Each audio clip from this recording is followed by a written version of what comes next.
قرآن مجید میں ایک مکمل سورت ہے سورت البلد، اس میں اللہ تعالیٰ نے متعدد قسمیں کھا کر ایک بات کہی، لا اقسم بہذا البلد وانت حل بہذا البلد ووالد وما ولد لقد خلقنا الانسان فی کبد۔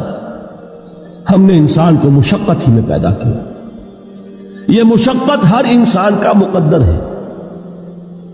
لوگ گھروں کو چھوڑ کر آئے ہوئے ہیں، کہاں کہاں انسان جاتا ہے، یہ اس دنیا میں محنت اور مشقت۔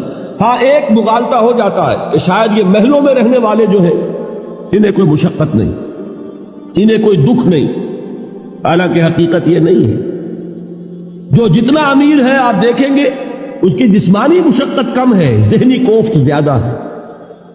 ٹرینکولائزرز کی انہیں ضرورت پڑتی ہے، انہیں سیڈیٹیوز چاہیے، خواب آور دوائیں مزدور کو نہیں کبھی ضرورت پڑے گی۔